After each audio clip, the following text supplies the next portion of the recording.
There was the Avenue, Fifth Avenue. There was Nudd Terrace and Moulton Road and Lafayette Road here. How many in here, how many cousins of mine ever met Grandpa Roy Dunfey? Grandpa Roy. Now, are you talking about... Not Uncle Roy, but our grandfather. I met him. How many? I was 12 when he died. So. Right, so I was 9. I was 9 when he died. We're getting a microphone, by the way. I was like, can you just... yeah, okay. I was 9 when he died, but I have memories of him, and they started on Fifth Avenue. And he was either in the kitchen going to work or coming home from work. But I thought, what a lucky granddaughter I was. He never came home from work without coffee ice cream. And you can ask my husband, we've been married 50 years, I never go to bed without coffee ice cream. Yay. And if he... You can hold it for That's a family boy. So that was my first memory. He always brought home coffee ice cream. But when he was in the kitchen, he was always singing, happy, performing. And upstairs lived our Aunt Josie, and she would come down and do the Good Ship Lollipop. So you were never, ever sad at Fifth Avenue. And then the next memory I have was at the Restful Cottage in Hampton Beach here. It wasn't that restful because our family would come every summer and crowd in.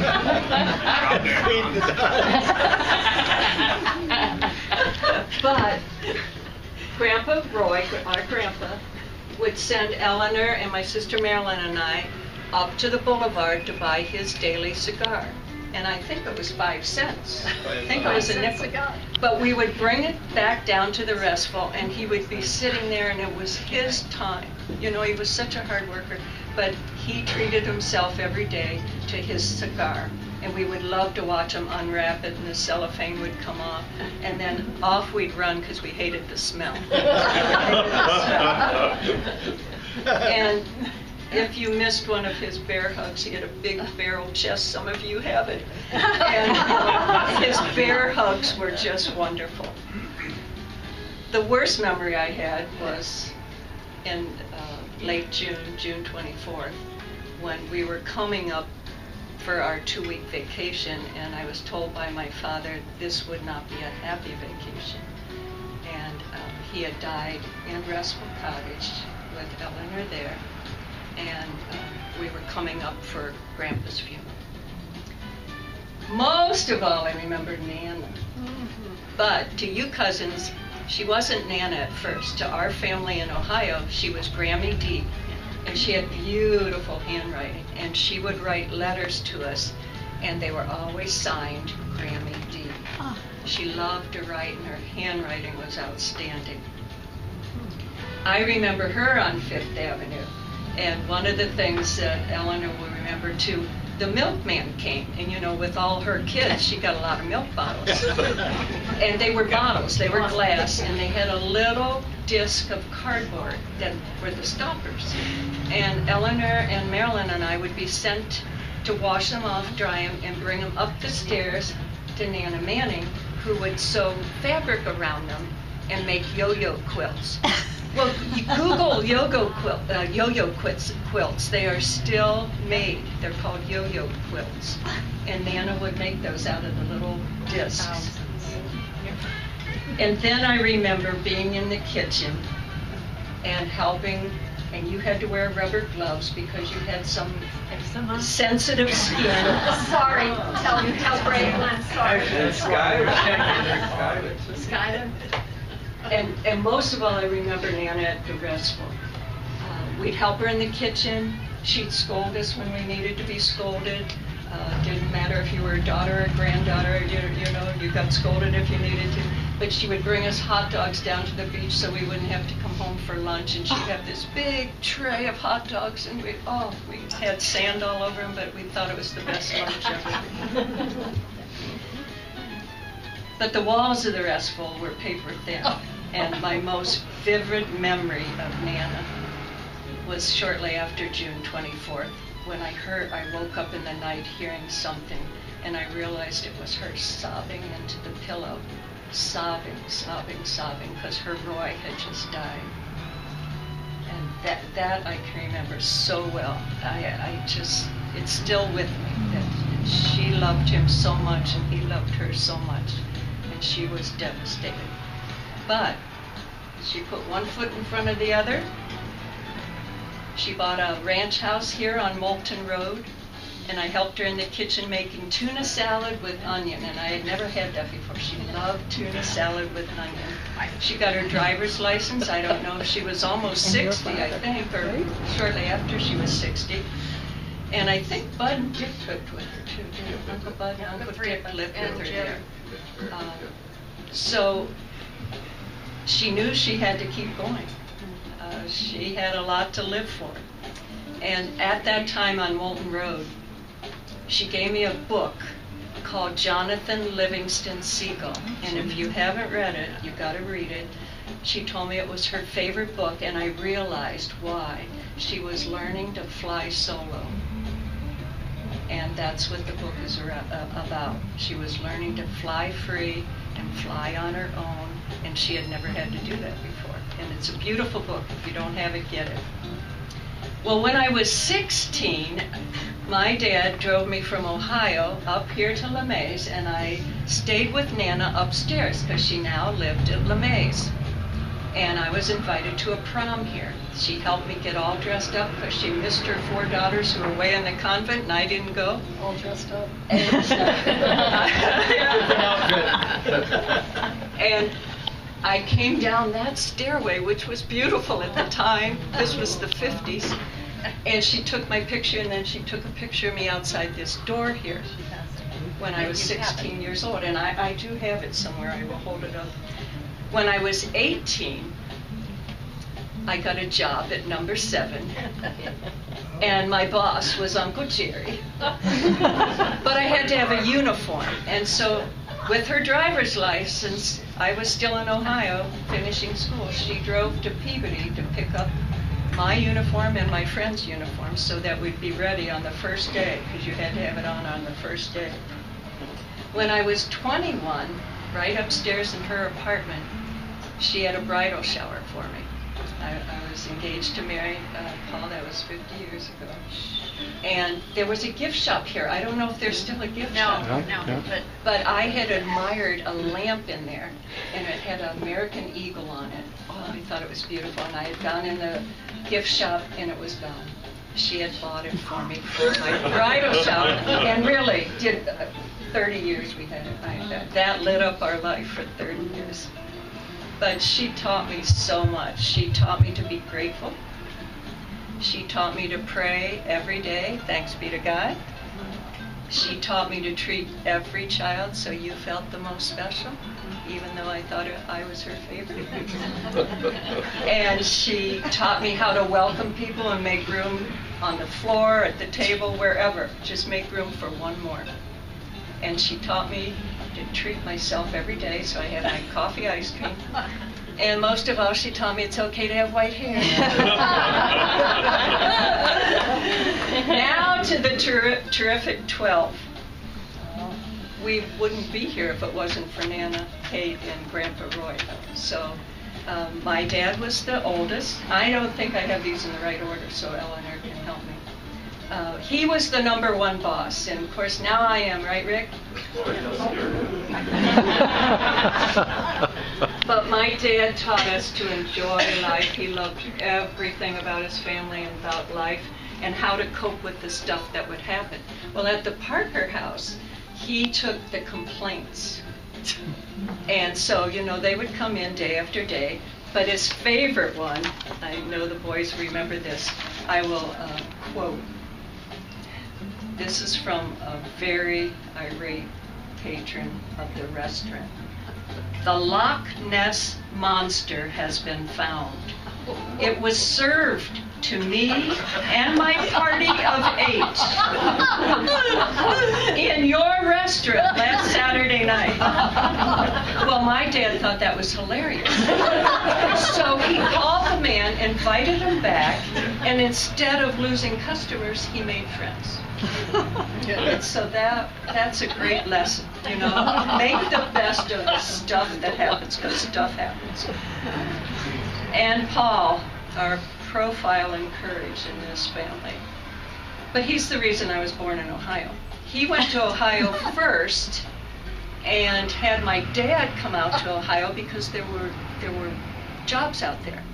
And they made $19 and sent half of it home, so the rest of you, 12, could have a little bit of a better life. But that's what they made. They made $19 and sent half of it home. The last time I saw your dad, Paul, he had come into the Parker house. My dad was dying in the Parker house. That's where he wanted to die. He loved it there. And Paul had come in to say goodbye to his brother. And he held me in his arms, and we both cried, but what a special man. What a special man.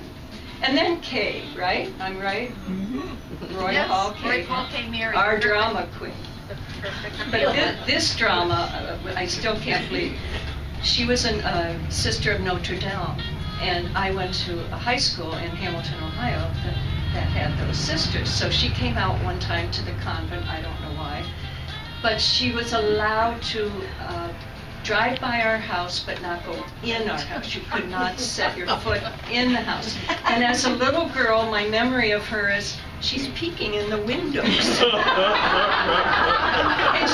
I mean, think of Kay. I mean, she's peeking in the windows. And then Mary, next, You're right. our storyteller. And oh gosh, I thought she was gorgeous. She would come home from Hawaii with her white,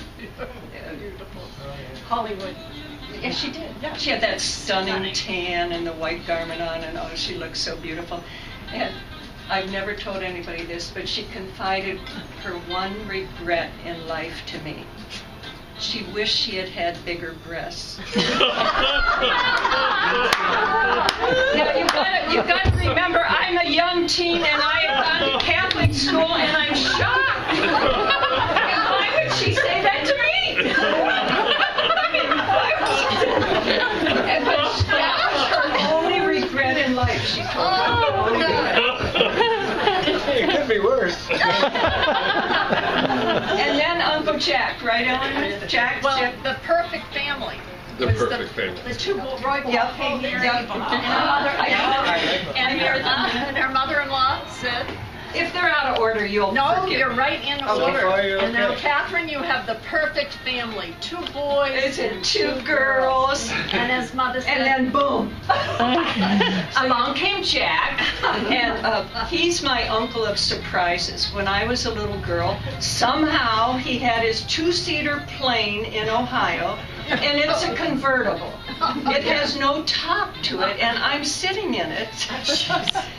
Do you remember that? I'm sitting in his convertible That's at airplane. the airport where Hogan was the manager of the airport, the owner, right? So we got to sit in a convertible airplane.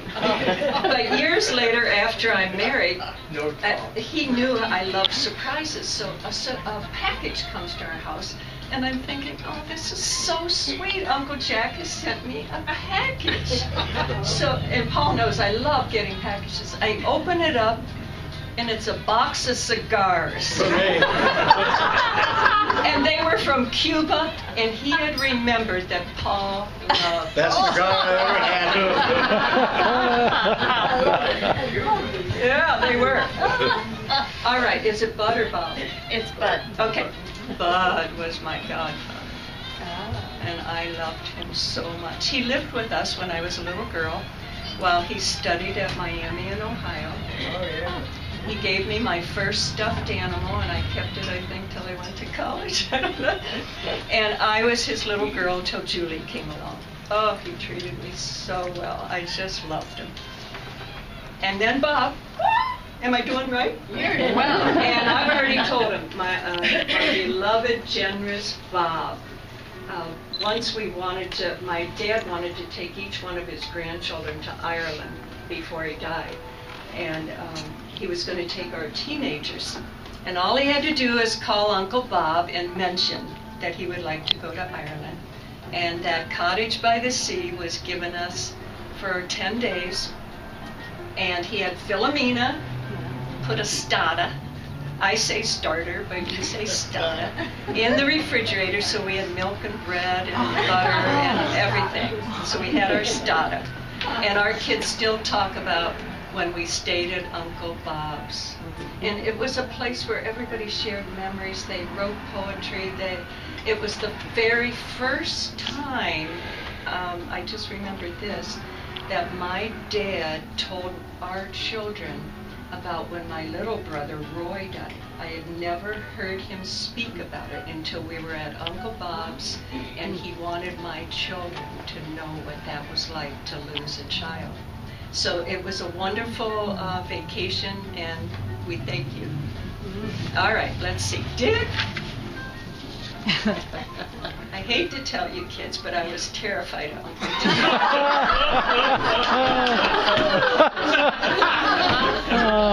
And this is the reason why.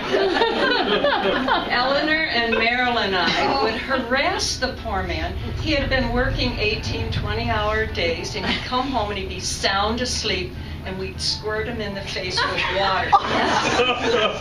Now, they had longer legs than I did, so they would run and he would catch me. I knew what it meant, here come the judge.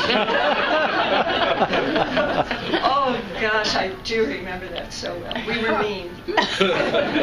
And then Walter, I always called him our family apostle. I always thought he looked like an apostle. We used to go up to Durham when he was working up at Durham, and you always knew you were in for a fun day. You would laugh, tell jokes, have fun, but then we knew it was time. We had a 24-hour drive back to Ohio. And no air conditioning, no automatic windows, long legs and no place to put them, you know. Your dad would make sandwiches for us. And so every year we'd go up to Durham. That would be our goodbye to your dad, and off we'd go. And then we'd open the sandwich and take the butter off. We didn't put butter on our sandwich. And we never wanted to hurt his feelings, but there would be butter on there. Eileen, where are you? My mentor. Eileen is my mentor. When I was a young teen, she invited me into her classroom. That wasn't it. And she had such an enthusiasm for teaching her students, and she showed me her reading program and all these various things that she did. And I thought to myself, maybe someday I could do something like that. Well, I went on to teach kindergarten 25 years, thanks to Eileen setting the stage for me. But she's the reason I missed every family reunion, because in Michigan, school started the end of August. And so every time Nana had her birthday party reunion, I was already in school. Jerry, my first boss at number 7, and if you saw the pictures, he was a taskmaster. We were on full alert when he walked in. You had your bow tied in a perky bow, and you had your button on the top buttoned, and you had your lipstick on, and you had your hat, and you said yes sir and yes ma'am. And but he was only a few years older than me, but he was my first boss. He also allowed me to babysit for his children, and I fell in love with them. He really trusted me at an 18-year-old to watch 5 children, and I learned not only from him but from their mother how to take care of a household and children. So they meant a lot to me. One thing on our 25th anniversary Uncle Jerry did is, Paul and I were dirt poor. We had just put 3 kids through college, and he sent us money to take a trip to Key Biscayne. He paid for our flight. We stayed at his place. We rode his bikes. And I always say, pay it forward. I mean, we will never forget that. Now we're celebrating our 50th, so that's 25 years ago. Is he doing it again? Skype and we could say something about it. Just a little I've been reminder. to Florida in a long time. Okay. You're next. Ella. Finally. We traveled along singing Yes. a song. Side by side. And that's how I remember her, side by side. She was my first playmate. On Fifth Avenue, we sat in the front room and we played travel agent. And we'd go all the places in the world. We'd spin the globe and point. Oh, I hope I can go there. I hope I can go there. And a lot of places, yes, we did go there. We sat side by side in the kitchen of Fifth Avenue while Nana tried to curl my hair. It never curled. But she'd take rags and wrap our hair into rag curls. Eleanor's curled, mine went straight again. But she tried.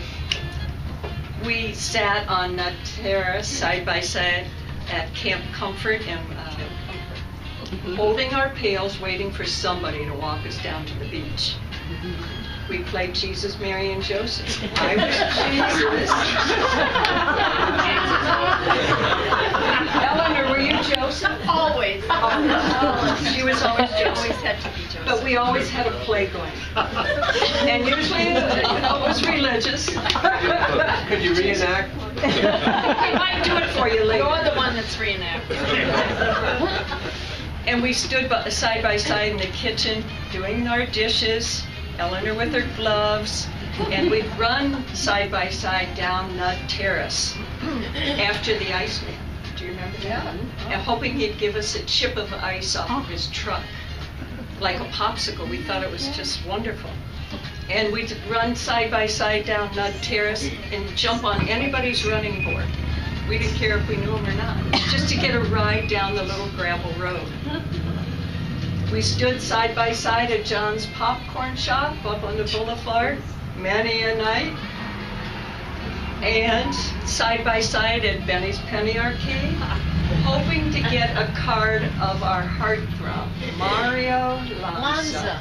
Mario Lanza. We thought that, he was our heartthrob. And instead of baseball cards, you put your penny in and out would come a cardboard card of movie stars, and we wanted to get Mario Lanza. On Wednesday night, we sat side by side at the bandstand. It was talent night. I didn't have any, so I didn't get up there. But Eleanor, did you once? Boys. I did an elocution piece. Yes. It was called Boys. Boys. That's all you knew The about. first sentence was, boys. Do you like boys? Well, I don't.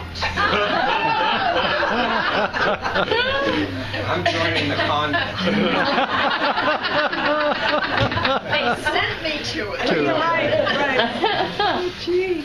But that was fun. Every Wednesday night there was a talent show, and you would just all go around the bandstand. Then we'd go out on the beach for fireworks. Still do it. We laid side by side on the gravel road of Nud Terrace. We were overcome by gas at the restful cottage. Now, one of the uncles dragged us out onto the... Jack saved our thank lives. you. You saved our lives. But the only problem is Eleanor came to and I didn't, so they rushed me down to the seashore and splashed water in my face. And that's the way I am now.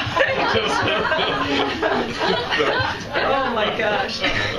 And then we stood side by side in horror as we saw our beach being burned down. A whole block of our beloved Hampton Beach burned to the ground. All the way to number 3, right? And we think, was it Nana Manning who sprinkled holy water on it? I'm pretty sure. It was either Nana or Nana Manning. And she sprinkled holy water on the side of number 3, and the fire stopped right there. It was terrible. It was awful. It was in there somewhere. Hallelujah. And we knelt side by side as we said our night prayers, and then Nana would say, "Good night, and God be with you." And we knew no more fooling around. When she said good night, and God be with you, that was the end of the day. I stood by her side shortly before my dad walked her down the aisle to marry her Jim. She came to her senses and came out of the convent. Took a while. And she stood by my side. She stood by my side and held me as we buried my sister in Ohio. And to her credit, with 2 bum knees, 2 years ago she spent a whole week on the shores of Lake Michigan, and every day it was 102, 103, 104 degrees. She complained not 1 minute about walking in the sand, just to be with me to celebrate my 70th birthday. So you can see, I knew she was my aunt, but she was a lot more than that. So let's sing As We Go Marching. Everybody. As we go marching, and the band begins to play, hear people shouting, The Dunfey gang is out again today. Sing tra-la-la-la-la-la-la-la-la-la-la-la. Sing tra-la-la-la-la-la-la-la-la. Sing tra-la-la-la, sing tra-la-la-la, sing tra-la-la-la.